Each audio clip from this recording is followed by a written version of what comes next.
Hello, everyone. Thank you so much for joining today. My name is Ashley Mataisi. I am the Director of Outreach with 10 Capital. We are here today for our monthly Ask Me Anything series. This month is the art of pitching, and we actually have a special guest this month. Michael Melfi is here joining us with Be Investable.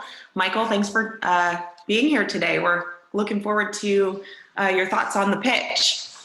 Awesome. Thanks for having me. Yeah, of course. And as always, Hall is here as well. Hall Martin, CEO at 10 Capital. He will be giving our initial first Ask Me Anything presentation on the art of the pitch. Please, if you have questions, feel free to ask them aloud, turn your video on, audio on, or drop them in the chat box, raise your hand. We'd be happy to get those answered for you. But for now, Hall, I will let you go ahead and take it away. This is Ask Me Anything about the art of pitching. Great. Thank you guys for joining us today. I'm Hall Martin. I'm the founder and CEO of 10 Capital, and looking forward to chatting with you today about pitching. Pitching is a key point in raising funding, and it's worth building your skills and your talent in that area. And today we'll talk about some good best practices that you can use for it. So if we'll put our slides up here, and let me share my screen with you guys. And we have a set of slides we're going to go through, and as you go along, if you want to just raise your hand or hit the chat box or actually give me a hello, we'll answer those questions as we go into it. So with that, let's go ahead and kick off.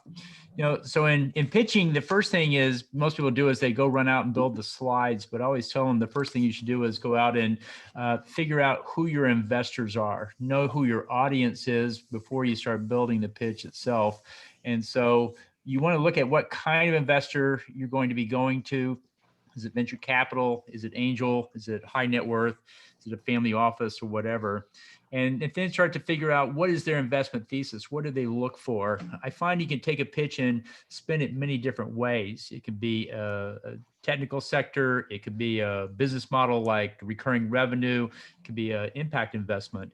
And different investors will look at one deal in many different lenses, and you want to think about that before you build a deck to make sure that you're covering all the things that you could be doing in this cases. Next is you want to emphasize the return that is appropriate for the investor. Angels want to see 3 to 5 times their money in a 5-year window. VCs want to see 10x in a 5 to 7 year window. So match up what your return is with who you're targeting, because it does vary from one group to the next. And then you want to look at, have they invested in startups before? What deals have they done? So research the investor type you're going for to know what their level of experience is going to be. If you're a VC that's been in the industry for 10 years, they probably know your industry as well as you do. If you're talking to a generalist angel investor, they probably don't know your industry as well as you do. And you have to take that into account as you build out your deck and so forth. And then look at, in your pitch, spend time describing the market and how you fit into the landscape. Again, there's 200 different sectors out there that venture invests in, and there's no way that everybody keeps up with everything. And you have to give them some positioning and context before you can dive into it. So the best way to pitch an investor is know something about them and adjust your pitch accordingly. Next one is the elevator pitch. The thing you want to do is when you build a pitch is make various versions of it, not just the 10-minute slide pitch version, but also make the elevator pitch version, which is the 1 to 2 minute version. And the key is with the elevator pitch is you don't talk faster, you just give less detail about it. You can actually tell everything that people need to know in 1 or 2 minutes, but you don't give a lot of color or detail around it. But you need to be able to articulate that, because one of the questions you should ask an investor when you sit down at a pitch meeting is, how much time do I have? Don't just assume they're going to be there for as long as you talk. They have other meetings and so forth. So always figure out what your window is and then adjust your pitch accordingly. The other thing I always want to say is make sure you can tell your story in 5 words or less, or at least what do you do in 5 words or less. And so make sure it's very key that you can actually articulate what we do. We make radiation hardened memories. At some point, it's important to state that in your pitch so people get context with where you are. You'll find people a little bit puzzled until they figure out what you do. And so tell them that up front, don't make them guess later. And then you can also do some things like, let me move it to the next slides. Use numbers when you talk about your business. Make sure you make it specific. If you say I'm better than the competition, that's one thing. But if you say I'm 5 times better than the competition, that's much more compelling. If I reduce cost by 3x, that's much more compelling than we're cheaper. And so put numbers in it because it positions you as an expert and you can showcase your knowledge to these people. Next is show the unit economics around your business. We deal a lot with early stage companies, and so often people don't want to tell me their revenue because it's not big. But I have to remind them, this is startups. You know, nobody has big revenue. Everybody has small revenue. But what's important is that you have predictable revenue. And if you have the unit economics around it, where I take $5,000, I buy 500 leads and 40% convert into customer and 10% stay for a year or more. That's the kind of information an investor can get excited about because that's something that is repeatable, that's predictable, and one can carry that forward. Are they absolutely big numbers? No, but are they repeatable numbers? Yes. And so that's what they're looking for, is systems that you can repeat and grow over time. And then make sure you don't show up with any general anecdotes, as you may see investors wane. So many people want to come out with the cliches where we have no competition, we're better than everyone else, we have a great product. But what investors really want to see is what is, you know, factual or specific, and that helps a lot when you go and give presentations. Next, Real quick. yes. We had a question come through. Jack Sullivan is wondering if you can begin sharing your pitch deck and speaking with potential investors before filing for a private placement. You can. You have to disclaim it so that you're not actually making a securities offering. You're just simply sharing information. So yes, you can go out and share your pitch deck in advance of a filing itself. You do have to consider any patent information going on. If you plan to patent something, you need to have that figured out before you go out and pitch. If you start to pitch and give information about that in a public format, you lose the right to patent at some point. But from a securities point of view, you always want to put disclaimers that this is for informational purposes only, and you're not actually making a securities offering. And in that case, you're free and clear to go out and tell other people about what you're doing. Are there other questions? Not at the moment. Thank you. Okay. So next step is, let's talk about who should pitch. When you go to meet the investor, the CEO should be giving the pitch. It's always best to have the CEO, because half of what the investor is doing is trying to figure out the skill set of the CEO. Can they communicate? Do they have confidence? Do they know what they're doing? Do they have experience, and so forth? And somebody else is doing the pitch. You know, they get the information about the company, but they really don't get enough about the CEO. And so it really makes it important that you have the CEO there to pitch. And make sure you know your numbers very well. The good ones know all the numbers, and they know them off the top of their head, and they know exactly how to answer the questions that come up. And at the same time, when you answer, you're selling the business. You're also not just giving the factual answer, but you're explaining why that's an important number, or how that compares to others in the industry, or how that's a good advantage for your company as well. So make sure the CEO comes out and does that. Next is, when you answer the question for the investor, and I see this a lot, listen to the question and answer it directly. So often startups want to tell me their story. I ask what the revenue is, and they start with how they thought of the product and how they developed it. And 10 minutes later, we're getting down to what the revenue actually is. It's best to say, I have 10K MRR. I have 100K generated since inception of business, something like that. And if they want more detail, well, then they will ask. But be careful to answer every question, or not to answer every question with a story, because it can take a long time and you're burning up valuable time. The goal of this is not to tell them everything. The goal is to get the next meeting where they want to introduce you to their partners. And the more good, valuable nuggets of information they have, the more they can sell that to their partners. If you spend time telling stories, you reduce the amount of nuggets that they can actually take away with them. So next one is pitching a complex idea. Now, so when you have some people come in with very complex technology, whether it be AI or blockchain or clean tech or what have you, and especially at the university level, I found those pitching felt the need that I need to know how every chemical reaction worked, how every line of code worked, and that's not really the case. You really need to hit it at the high level. And so first of all, assess your audience. Do they know that the space you're in or the technology you're in? And second, if they don't know that, then instead of trying to make them educated about that sector in a detailed way, just boil it down to what is the benefit. Our product has a certain chemical, and this gives us 5 times more power than the current standards out there. So relate it back to some general tool that people can do. Some people choose a core concept and they wrap it around it. They have an analogy or a way of explaining it that relates back to something people understand. So feel free to use those. Make sure you have you focus on the benefits of what it does and not exactly how it works. I used to have a lot of people complain that I can't tell you what I do because it's under patent. And then I say, well, don't tell me exactly how you do it. Tell me the benefits of what it does for the user. How much does it save them? How much productivity increase does it have? And that's the part the investor's most interested in, is the impact on the market. Make sure you use metaphors and analogies where appropriate. Figure out what might be similar and use those instead. And then avoid the acronyms and the jargons that come with it. People aren't going to be familiar with the acronyms and they'll be confused by those. So make sure when you pitch a complex idea that you're simplifying it down for your audience when necessary. Next, as we talked about before, what investors are looking for in your pitch is not big revenue. They're looking for predictable revenue. They're looking for systems in your business that are up and running.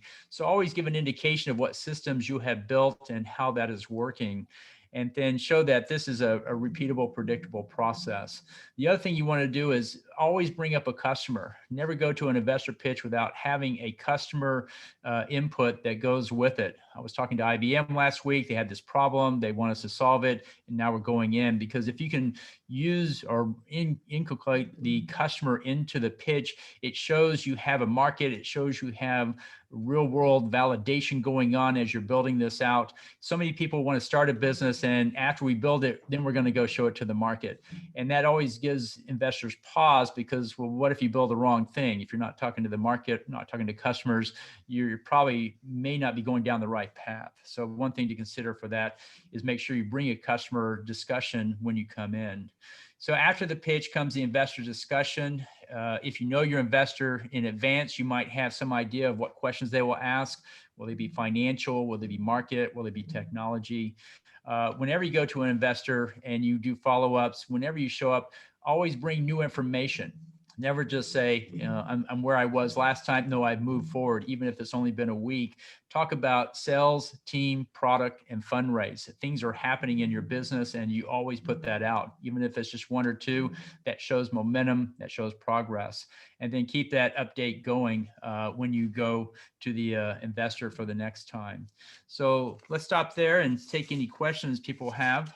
Let me jump over here, see if there's any in the chat box here.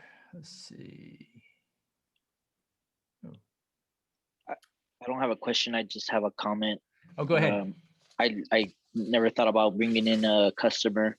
What if it's not like a B2B? What if it's like the consumer customer? How would you position that? Like, how would you say X amount of customers? Or what I would do is build a group of 5 or 10 alpha or beta users, and then refer back to that group. We did a cohort analysis. We work with, you know, even 30, 40 beta users, and we gave them version 1, and here's what they said about it. Or we interviewed them, and here's what they said they wanted. And you don't have to bring them to the investor meeting, but you want to bring information about that dialogue with them. So that's what you want to do, is make sure that your a customer is a part of your process and the investor knows it.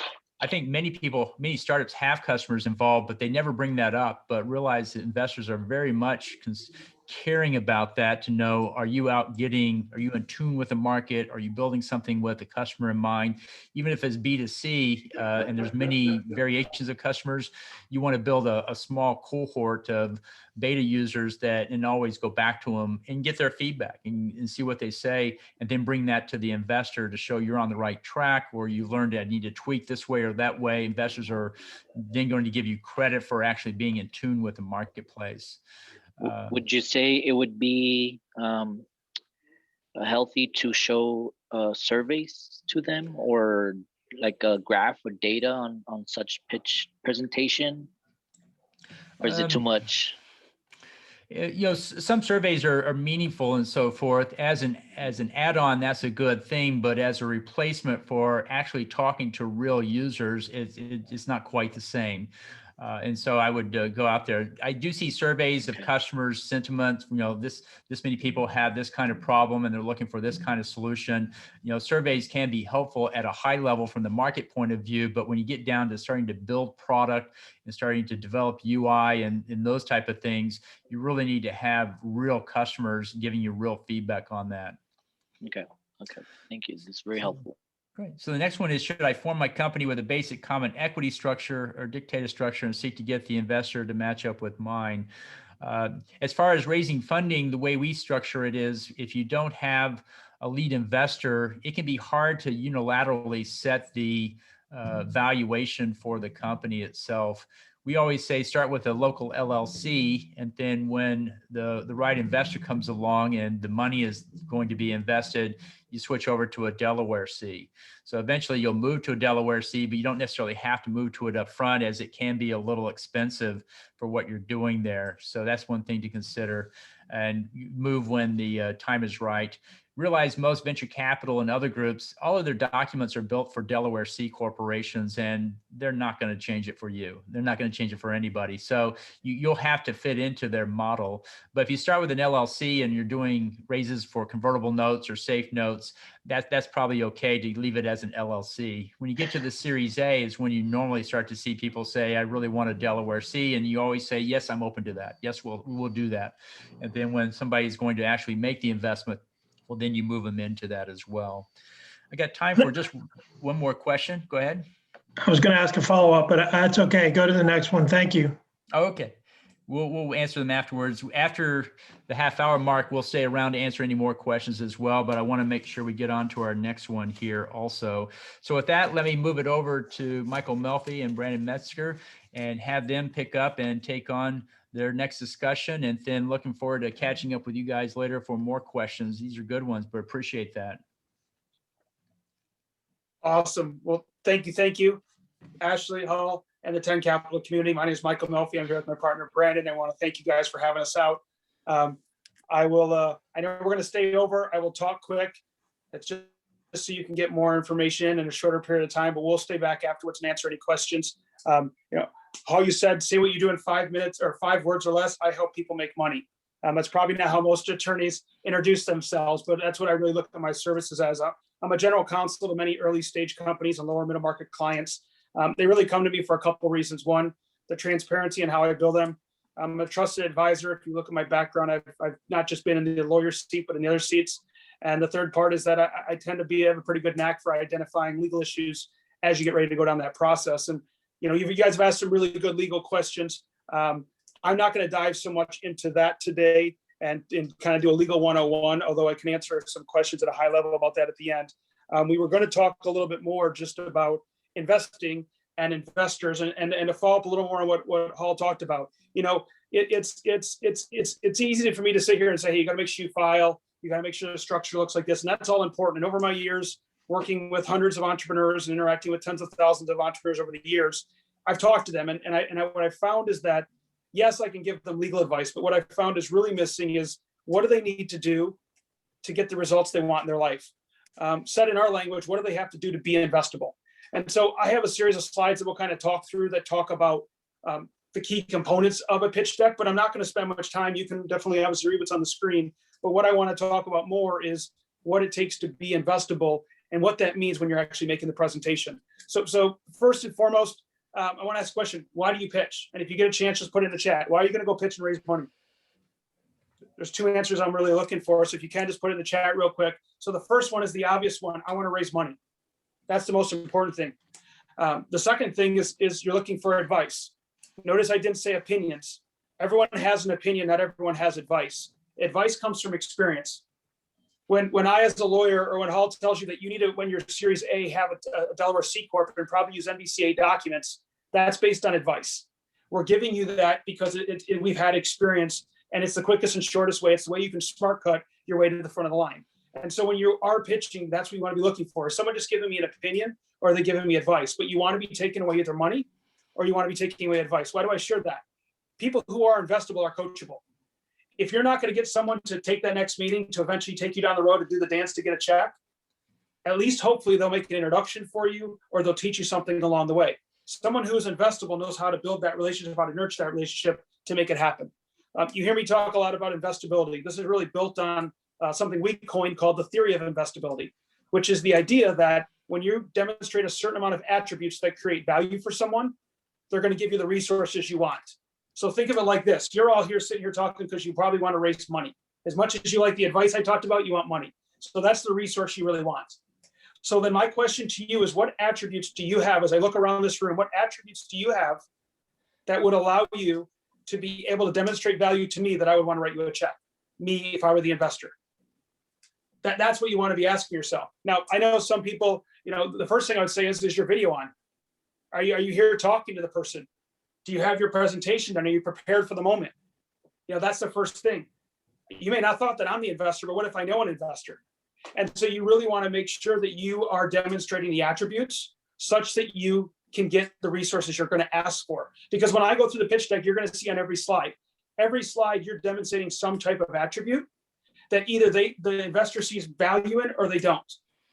You either demonstrate you have credibility, there's value there, or you don't. And they're either going to, in their mind, they're doing the checklist. They got it, don't have it. And then they're going to make a decision at the end what they want to do with their money and if they want to write a check to you. And that's really what that theory of investability really comes from, is that ability to do that. When you think about it, like another way to look at it, most people, as Hall said, is, hey, I'm going to go get my pitch deck together. I need 12 to 15 slides. And I saw what Uber put together for their pitch deck, so I'm going to use this. That sounds really great. I'll tell you what an investable entrepreneur does who really wants to really get ahead and follows in line with some of the things that Hall shared with you. I tell them to sit down and write their 20-page business plan or strategic plan. And some people may say there's no use for that. There's no reason. I actually agree. I don't love business plans or strategic plans, but here's what it did.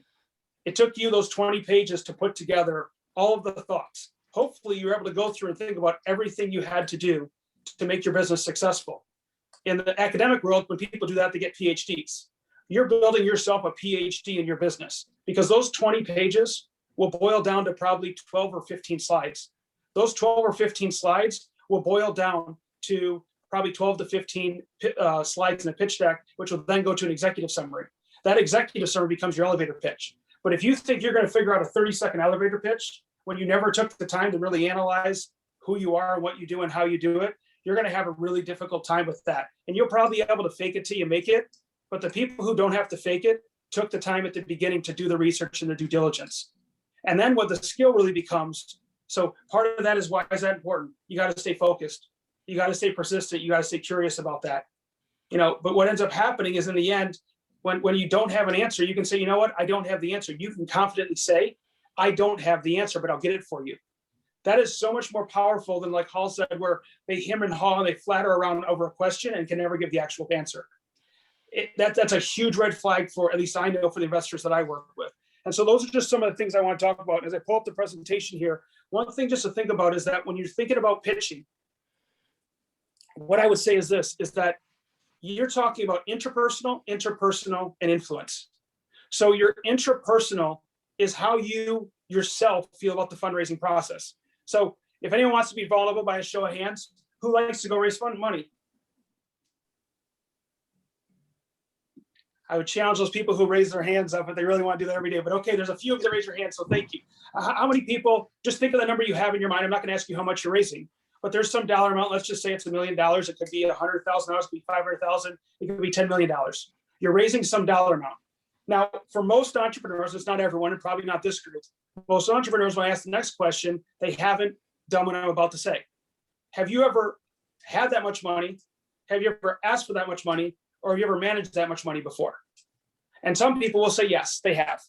And if that's the case, then your identity is probably there. Your interpersonal skills to asking for the money are there. For most people, especially when you start getting the millions and tens of millions of dollars, they may not have a relationship to that. And there's nothing wrong, but just understand interpersonally, there's a disconnect when you're asking for the money. And when you realize it or not, it comes out in how you present. There's a dollar amount even for me that I don't know if I feel comfortable asking for. And it's probably a dollar amount more than I've managed before. And I'd have to really get myself into a certain place to confidently be able to convince someone that they should be giving me $1 billion check. Right? And so that's the interpersonal part. The interpersonal part is a relationship with the investors. And so when you think about it, most people say, oh, I got to raise money now. Let me go find investors. So we, a few years ago, put together a group and we put together about $2 million. And we raised it in just under about 2 days. And you're going to say, how the heck did you do that? That sounds amazing. It really wasn't that amazing because we probably had about 500 hours of relationships into those people who wrote the checks. And so it just happened to be, this was the culmination of 3 years of talking to these people about something we've been talking about. Over baseball games, over beers, over breakfasts, we've been talking about all these things. And this was our opportunity to finally make the ask. But we were able to make the ask because we had already done all the work and laid the foundation. If you think you're going to walk in tomorrow to the investor and they're going to say, you know what, Ashley, I just really like you. Here's your check. I hope you're that lucky. That's usually not how it happens. And so it's that social proof. It's that goodwill that you built up. It's the interpersonal relationships you established that allowed that to happen. As far as when you think about the influence portion of it is I'm now about to ask you for something. If I don't come in such a way, if I don't present myself in such a way that you feel inclined to do it, you're not going to give me the money. So part of that comes with how do you present? So if you may notice, I'm standing up and I'm moving around. I'm letting my energy flow. If I were sitting down like this and just talking to you, it's not the same. Now, other people talk very powerfully when they're sitting down. I'm not a sit down kind of person. And so for me, I like to move. You'll also notice when you're talking, and if anyone knows this, I'm not going to go through the whole thing, but what is the most powerful thing you can do when you talk? It's your tone, it's your body language, and then it's what you say. Now, that just doesn't mean you should get up and wave your arms and yell real loud and hope that everyone's going to listen to you. You got to have some substance there. But when you're looking to really influence someone, your body stature, how you're talking is an important part. And you guys, some of these things I'm saying today, you may say, oh yeah, I've read that before. That really doesn't work. I'm telling you, these are the things that work to make a difference. Each one of these incremental little things we're talking about, I'm going to give you probably 15, 20 nuggets. If each one of those just improved your chances of success by 2%, at the end of this conversation, I improved your chances by 30 to 40%. And so that's such an important part. I think another part is dress for success. Now, in today's world, I don't know what that means. I think it's athleisure wear, or it's at least Hawaiian shorts on the bottom. I don't know what it necessarily means, but you want to dress for success for whatever that is. I tend to always put on a sport coat and a collar when I go ask someone for money.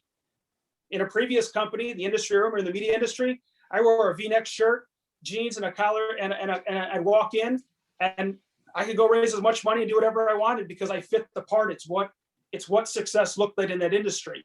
So you have to dress for what it looks like, and you have to be that part. That's an important part to making that first impression. The other thing I would just say is your accountability, your responsiveness, how you're able to actually get things done in a timely manner. And so I'll just check in real quick. Am I good for like another 2-3 minutes? Yeah, that's awesome. We are nearing the 30-minute mark. So for those of you that have to hop off at 1:30, I'm going to send out a quick poll. So if you wouldn't mind answering those questions. But yeah, Michael, go ahead and continue. We can stay on and get some more questions. Awesome. So I think I'm just gonna, and sounds like we're not gonna get to the slides, but I'll just kind of go through some of what I had with the slides of some of the things you find in a pitch deck.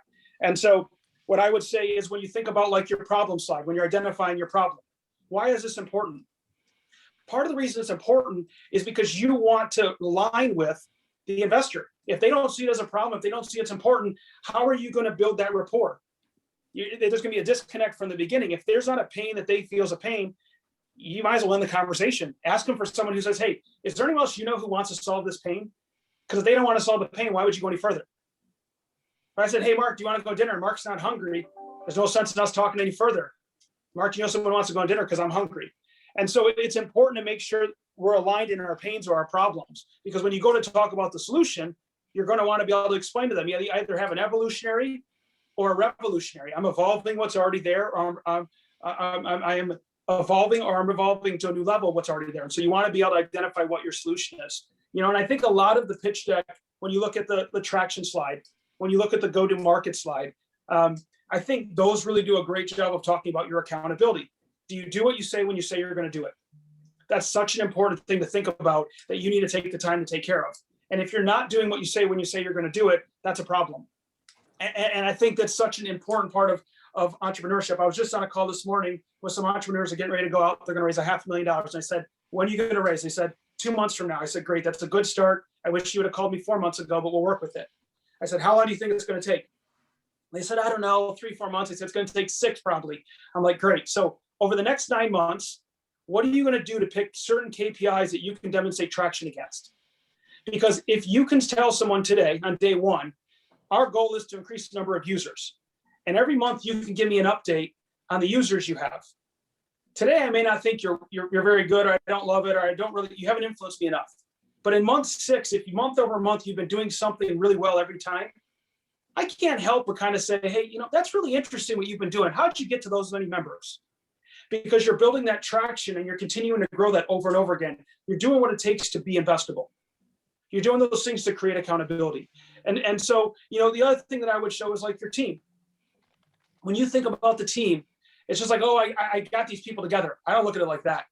I love showing my team and my advisors, because usually if I did a good job, it took me a while to put this group together. I want someone to say like, wow, how did you get that person as an advisor? I want someone to say to me, wow, that's amazing that that person's on your team. Wait, that person was at Google, Microsoft, and Amazon, and now they're with you? What did you demonstrate, or what did you, because think about that as being investable. What attributes did you demonstrate to get someone to agree to come work for you when you couldn't pay them what they're worth? That's always a huge measurement. When someone says to me, man, Gamma, you okay? I see you getting all excited down there. When you take the time to convince someone else to come work with you, now look at what happens. I'm going to say, oh my gosh, this person was able to commit other people to come work with them when they didn't have the resources. What are they going to do with my resources? And that's such an important part. I can tell you, when someone tells me, I go, how are you struggling? How can I help you? They say, oh man, I need a co-founder. I need a CTO. I'm like, this person's not ready for fundraising. And it's that reason right there, is because they don't have what it takes to attract other people to come work with them. You know, the other thing that I would say is when it comes to the financials, we coined the phrase love language for investors. When you can talk about a financial story like it's a love language, investors love that. They you know, Hall said, hey, you need to know your numbers inside out. You got to be able to speak. I don't want to ask you a question and you not be able to answer it, right? I'm not asking you to define the meaning of life for me. I'm asking you to tell me what your customer acquisition cost is. That's a fundamental KPI in most businesses. And if you can't answer that, that's like me calling you up and saying, what do you want for lunch? It's not a problem, but you should probably figure that out and know that, especially if we're supposed to be going to lunch. And so understanding the love language of an investor is so important. And the last thing I'm going to wrap up with, and as you can tell, I have a lot of energy to go on for days about this. I love this topic. But the last thing I would just say is the end slide. Most people make an ask. You should make an ask. The lawyers in me, this is my legal disclaimer. You want to make sure you have all your Form Ds and Blue Sky filings filed prior to officially selling securities. So that's my legal disclaimer. But you have that ask page, the last page. It's the slide you're going to get your money. If you don't come to that slide and you haven't built up the right attitude, you haven't demonstrated the right skills, and you haven't demonstrated your knowledge, don't make the ask. Just have enough self-knowledge to be able to say, wow, if I want to get to that side and say to someone, I'm just going to say, hey, Jack, I want to ask Jack for something. If I'm going to ask Jack for something, I better have demonstrated I have the right attitude to take his money or his resources to make a difference with what I'm planning to do. I better have demonstrated that me and the team have the right skills to be able to do that. And I better have demonstrated that we have the knowledge, or with his help, we're going to get the knowledge to be able to create the results that I promised him. And that's why it's important in the end to make sure you're going to make that ask from that place. So with that, I'll wrap up and turn it back over to Ashley and Hall. And thank you so much for the opportunity. Michael, that was great. Thank you. So much good information. We do have a question. Everybody feel free to turn your video on, ask questions out loud, or pop them in the chat box. I'll start with this one from Steve Cohn. Is it worth pitching again to a pitch contest that didn't see value in your idea? Worth it or waste of time? So I would say it depends. I don't want to sound like a lawyer. A, do they have money and checks to write? If they don't waste your time. Two, there's nothing better than bittersweet revenge and coming back and them going, oh my gosh, wow, you've grown so much. That's amazing. And that happens, right? Because they may have said no to you the first time. I can tell you, I've been in situations where someone said, that idea is no good. That company's no good. I would never invest in them. And I bring it back to them 6 months or 12 months later. And they're like, this is like a new company. These are like a new team. This is like amazing. I would. And so I think it would really depend on the factors involved.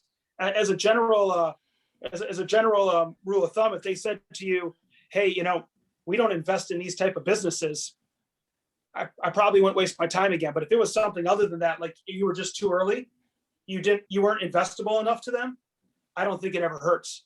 The average sale takes, what do they say, 7 times, 7, 8, or 8 asks, the most sales happen. Investments is selling. So if you have a problem with asking someone 7 or 8 times to write you a check, then that's part of it. So I would have no problem going back under the right circumstances.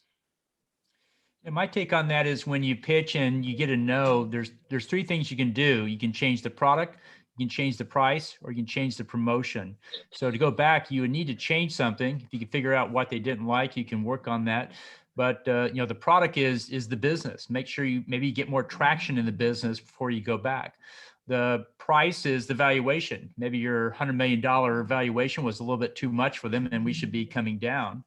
And your promotion is you can position a company in many different ways. As we said, it could be a social impact deal. It could be a recurring revenue business model, or it could be an ed tech or a fintech or some deal. So you may change the positioning of it to more align with the investors. So before you go back, make sure you know what you would change so you know it's worth your while. So there's that question. Okay. And Karen is wanting to learn more about understanding the love language of investors. Michael, where can we find that information? There's this amazing dating app. No, I'm just kidding with you, Karen. It really, it does come from spending time with them.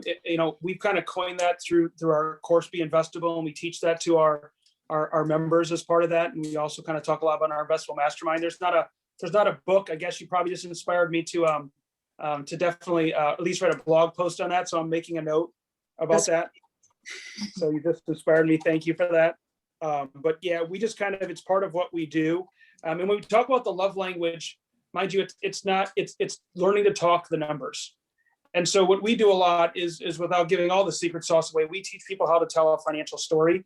Most people talk in terms of projections and pro formas, and I throw that out the window. I want you to be able to explain how a dollar flows through your business. And I want you to explain how the revenue comes in and how it gets spent in certain buckets.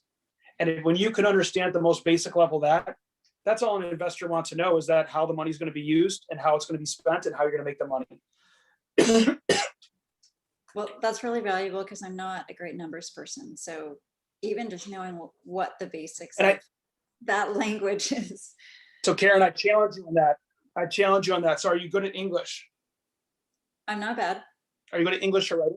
Okay. And because usually I get people who say they don't like math or science, but they like English. That's usually what I get as a response. I'm not saying you said that or not, but I always say that so I'm a little more right brain than left. So I call it a financial story. So if you want to tell a creative story, that's what I'm asking someone to do. We can all tell a story. We can all tell a joke. It may not be as funny, but we can all learn to do that. And so your ability to be able to learn to tell a story about your numbers, as opposed to explain some crazy formula in cell C4 of the spreadsheet on tab 2, is like 2 different things. And so that's really what the love language is all about, is really learning how to tell that story. It's a romance story between your customers, you, and your money or your resources. Great question. Better. What's that? That makes me feel much better. I can do that. Yeah. We've taught almost anyone how to tell their financial story and speak love languages. They're not all easy, but what other questions do we have, Ashley? Yeah, Gamma's wondering, how do we check off all the characteristics that were mentioned? Accelerator programs, Googling, thoughts? Yeah, so it's a good question. So I guess so we're going to be having a new ebook coming out, which will be launched April 1st. I'll get you the link to that. But it's about the theory of investability, and we kind of highlight 5 key characteristics that we really look for. And so that's really kind of the one place you'd find it. I think you can find it. We listed on one. There's a page on our website where we listed. I think if you go through, there's like an exhaustive list of like 44. I think I'd work backwards at the end of the equation. So I'm going to be a little mathematical here. If you're going to make an ask from someone, you need to demonstrate, you're going to have to be able to find out what resources you need in that ask, right? So what's going to be of value enough that they would want to give you that resource? So if you think about it like this, take the employee as an example. You want an employee, you want someone to join your team. That's the resource, right? In order to get that resource, what are you going to have to demonstrate that looks like value so that they would be willing to do that?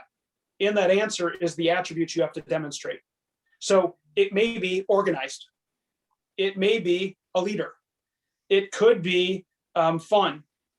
It could be money. Well, early on, if money is the only thing that's moving someone, that equation is probably not going to work. But if you replace money with future equity and an option pool that they could make money with, that may be enough.